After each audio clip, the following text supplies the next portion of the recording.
Hello students, मैं प्रसून अवस्थी आपका बहुत स्वागत करता हूँ वीआईपी एकेडमी पर। और आज हम आपके लिए लेकर आए हैं रिपोर्ट्स एंड इंडेक्सेस का पार्ट 2। अगर आपने पार्ट 1 नहीं देखा है तो इसके डिस्क्रिप्शन में आपको पार्ट 1 का लिंक मिल जाएगा, पहले जाकर के वो देख लीजिए।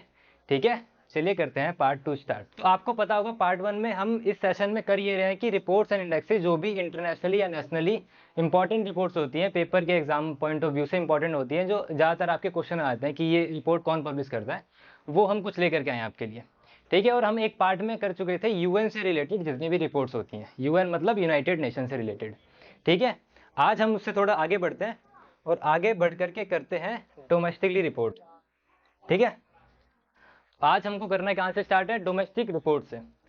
तो लास्ट क्लास में हमने आपको पता है कि यूएन रिलेटेड जितनी भी रिपोर्ट होती है वो कर ली थी। आज हमको कर लिया डोमेस्टिक रिपोर्ट। डोमेस्टिक का मतलब होता है जो भी हमारे देश में घरेलू जितनी महत्वपूर्ण रिपोर्ट प्रकाशित होती हैं वो करनी है। ठीक है, तो आप देखोगे पहली हमने हेडिंग लेकर के आए नीति आयोग की। कौन सी हेडिंग लेकर के आए, नीति आयोग। नीति आयोग जो भी रिपोर्ट प्रकाशित करता है या सूचकांक निकालता है वो सारे रिपोर्ट्स आपको इसमें मिल जाएंगे। ठीक है, तो हमने तीन तीन नाम लिखे नीति आयोग की, तीन रिपोर्ट्स बहुत इंपॉर्टेंट है। और वो क्या क्या है, पहली रिपोर्ट का नाम है India innovation report. India innovation report. India innovation report का नाम से समझ में आ रहा है कि देश में जो भी इनोवेट होता है, नई नई चीजें नव प्रवर्तन होता है, उससे रिलेटेड एक रिपोर्ट निकालता है। और ये अपने अपने राज्यों को जो भी बढ़िया इनोवेशन में काम करता है उसको रैंक देता है। समझ में आया? तो अगर आपको क्वेश्चन आ जाए कि इंडिया इनोवेशन रिपोर्ट प्रकाशित कौन करता है, तो याद रखना नीति आयोग। दूसरी रिपोर्ट है national multi dimensional poverty index. इसका मतलब होता है राष्ट्रीय, ये बहुत इंपॉर्टेंट है, राष्ट्रीय बहुआयामी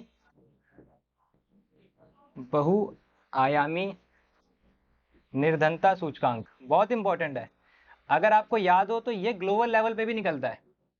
ये सूचकांक जो एमपीआई है, बहुआयामी निर्धनता सूचकांक है, ग्लोबल लेवल पे भी निकलता है। और कौन निकालता है, अगर आपको पता है तो इसका मतलब आपने पार्ट 1 देखा है। ठीक है, नहीं पता है तो पार्ट 1 देखें जाकर के।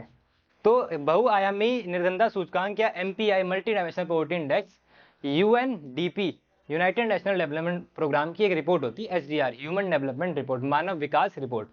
उसके आधार पर एक सूचकांक बनाया जाता है जिसको बोलते हैं हम MPI multi dimensional poverty index. ठीक है, वो होता है ग्लोबली और वहां पर रैंक देती है राष्ट्रीय को, राज्य मतलब जो देश होते हैं उनको रैंक मिलती है।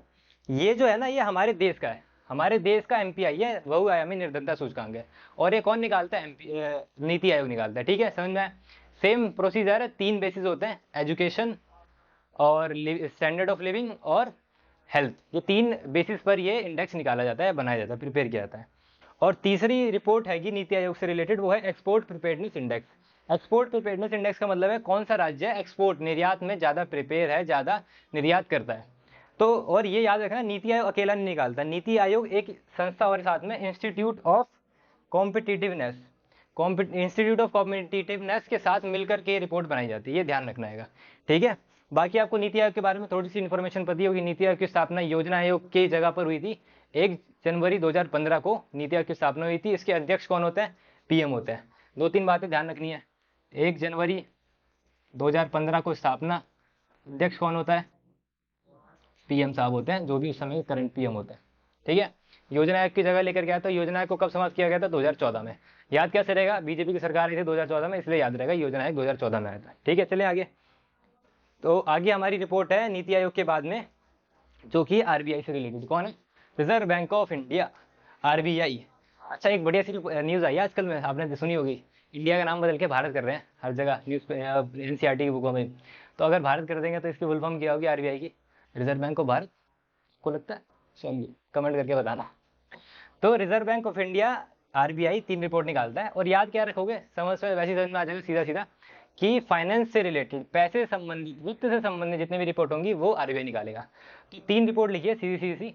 फाइनेंशियल स्टेबिलिटी रिपोर्ट, मतलब फाइनेंशियल तौर पे स्टेबल है कि नहीं है। ठीक है, दूसरी रिपोर्ट है फाइनेंशियल इंक्लूजन। इंक्लूजन का मतलब होता है समावेश। क्या वर्ड होता है, समावेश। तो फाइनेंशियल मतलब वित्तीय समावेश सूचकांक निकालता है, ये भी आरबीआई निकालता है। और तीसरी है डिजिटल पेमेंट इंडेक्स, मतलब डिजिटल पेमेंट पे हम कितने आगे बढ़ चुके हैं, डिजिटली पेमेंट, यूपीआई और जितने भी नेट बैंकिंग के तरीके होते हैं वो सारे तरीके में हम कितना कितना पेमेंट कर रहे हैं, इसके बारे में रिपोर्ट कौन निकालता है, आरबीआई।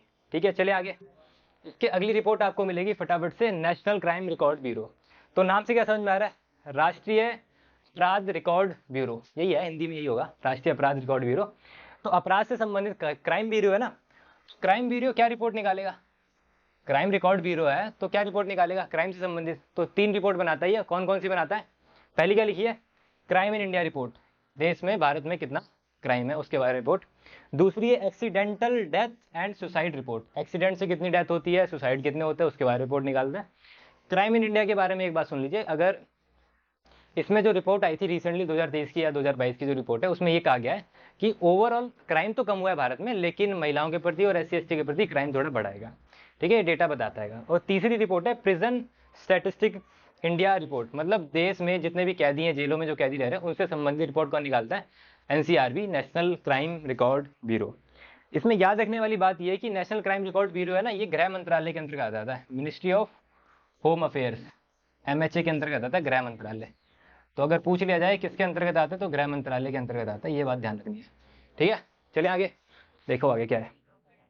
अगली रिपोर्ट हमारे पास है NCRB के बाद में है CPI और MPI। आप सॉरी, ये थोड़ा सा मिसप्रिंट हो गया, MPI नहीं है भाई, वो WPI है, करेक्ट कर लेना। तो MPI की जगह क्या कर लेना है, WPI, ये इसको काट करके इसको कर लेना WPI, ये थोड़ा सा मिसप्रिंट हो गया गलती से। ठीक है, तो CPI और WPI आपने सबने सुना होगा। CPI का मतलब होता है कंज्यूमर प्राइस इंडेक्स, क्या मतलब होता है, कंज्यूमर प्राइस इंडेक्स, उपभोक्ता कीमत सूचकांक, उपभोक्ता कीमत सूचकांक।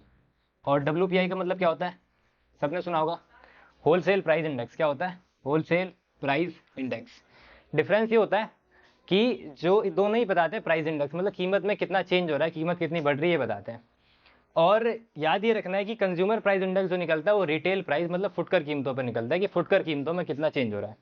और जो WPI होता है होलसेल प्राइस इंडेक्स, नाम से याद, होलसेल तो कीमतों पर लगेगा, तो कीमतें कितना बदल रही हैं, कितना परिवर्तन हो रहा है, कितना चेंज हो रहा है, वो बताता है WPI।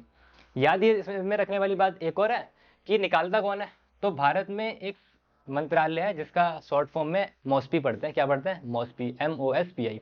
फुल फॉर्म होती है Ministry of Statistics and programme Implementation, Hindi में स्टैटिक्स को सांख्यिकी और कार्यक्रम क्रियान्वयन मंत्रालय, ये होगा। ठीक है, Ministry of statics and programme Implementation, ये याद रखना है। मॉस्पी शॉर्ट में बोला जाता है। कौन निकालता है, अलग अलग है, बहुत बच्चे गलती करते हैं, दोनों जगह सेम लगा के आ जाता है। एग्जाम में पूछ लेगा कि कौन किस मंत्रालय के अंतर्गत आता है, कौन निकालता है, तो CPI निकालता है MOSPI, ministry of statics and programme implementation. और जो WPI है वो अलग है, वो ऑफिस ऑफ इकोनॉमिक एडवाइजर।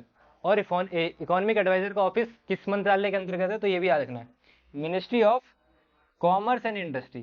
क्या है, कॉमर्स एंड इंडस्ट्री, वाणिज्य और व्यापार, क्या होगा, इंडस्ट्री को क्या बोलेंगे हिंदी में, वाणिज्य और व्यापार मंत्रालय, इंग्लिश में याद रख लो, ministry of commerce and industry, MCI, ये निकालते, याद रखना है, वो अलग है ये अलग है, बच्चे सेम सेम लिख करके आते हैं, ये बात ध्यान रखनी है। ठीक है, तो CPI और WPI समझ में आया। चले आगे, बस याद रखना है ये कंज्यूमर रिटेल प्राइस है, ये होलसेल प्राइस है, निकालता कौन है, मॉस्पी और ministry of commerce and industry. चले आगे, अगली रिपोर्ट हमारे पास है नेशनल टाइगर कंजर्वेशन अथॉरिटी। क्या नाम है, अरे यार, नेशनल टाइगर कंजर्वेशन अथॉरिटी। और ये नाम से क्या समझना है, टाइगर से संबंधित अथॉरिटी है। ये क्या रिपोर्ट निकालती है, ये टाइगर के बारे में स्टेटस देती है कि टाइगरों की जनसंख्या कितनी है, बाघों की जनसंख्या हमारे देश में कितनी है। तो जो 2022, हाँ 2022 का जो डेटा है वो ये बताता है कि 3167 बाघ हो गए हैं हमारे देश में। कितने हो गए, 3167, ये बड़े हैं। अगर आप 2018 का डेटा उठा के देखो तो करीब 1900, ये कितने 3100 या 2800 होंगे, 200 करीब जनसंख्या बढ़ गई है बाघों की। 2967 के आसपास से अभी हो गए 3167, ये ध्यान रखना है, टाइगर की जनसंख्या बढ़ी है।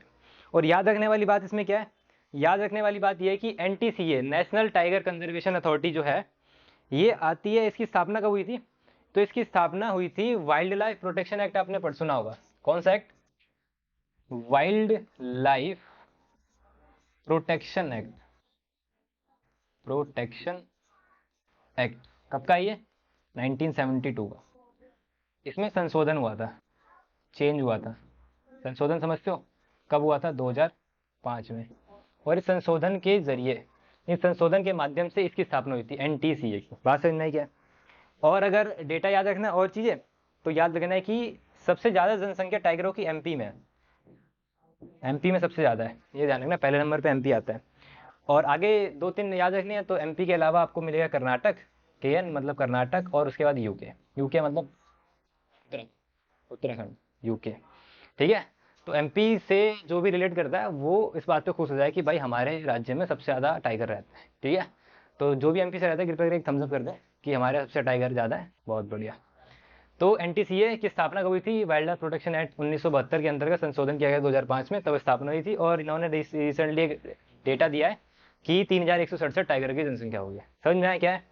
चले आगे। ठीक है, लास्ट क्या देखा था अभी हमने? लास्ट देखा था कि डोमेस्टिक रिपोर्ट सारी हो गई थी, अब आगे हम आ गए थे इन्वायरमेंटल रिपोर्ट्स पे।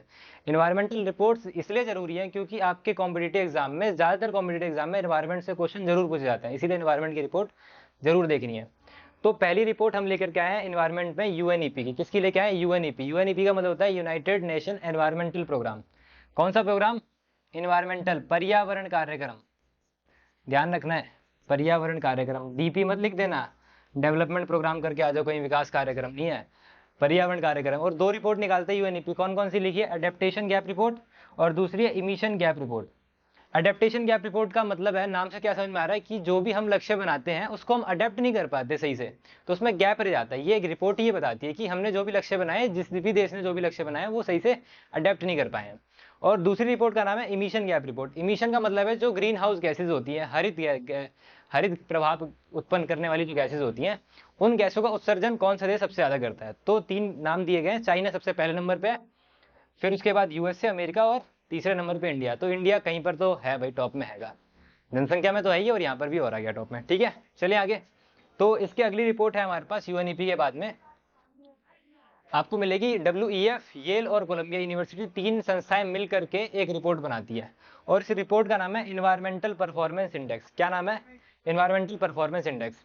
याद क्या रखना है? याद ये रखना है कि जो WEF लिखा है मैंने, वर्ल्ड इकोनॉमिक फोरम, क्या लिखा है? World economic forum. ये एक एनजीओ है, ये जो है ना, ये एक एनजीओ है, कोई गवर्नमेंट की संस्था नहीं, एनजीओ है। और इसकी स्थापना 1971 में हुई थी, 1971 में। अगर इसका हेडक्वार्टर देखो, हेडक्वार्टर जेनेवा स्विट्जरलैंड। कहाँ पर है? जेनेवा स्विट्जरलैंड में होता है। येल यूनिवर्सिटी और कोलंबिया यूनिवर्सिटी, 2-3 संस्थाएं मिलकर के एक रिपोर्ट निकालते हैं, और जिसका नाम है इन्वायरमेंटल परफॉर्मेंस इंडेक्स। ध्यान ही रखना है, इन्वायरमेंटल परफॉर्मेंस इंडेक्स बहुत इंपॉर्टेंट रिपोर्ट है।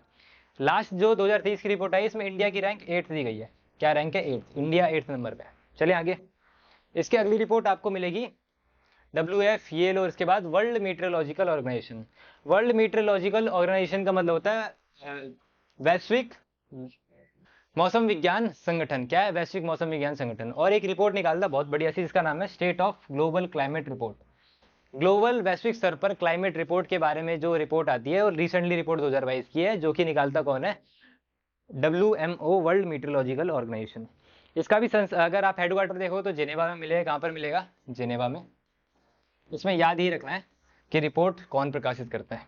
ठीक है, और बताए इस रिपोर्ट में बताए ग्लोबल टेम्परेचर, बहुत पिछले कुछ सालों में ग्लोबल टेम्परेचर, वैश्विक तापमान इस उच्च स्तर पे, हाई लेवल पे। ठीक है, समझ में आ गया? अगली रिपोर्ट पे आ जाए। अगली रिपोर्ट है जर्मन वॉच की। किसकी है? German watch. नाम से क्या समझ में आ रहा है? जर्मन वॉच कहाँ इसका हेडक्वार्टर होगा? कहाँ से रिलेटेड होगा? तो जर्मन वॉच रिलेटेड कहाँ से है? जर्मनी से। कहाँ से रिलेटेड है?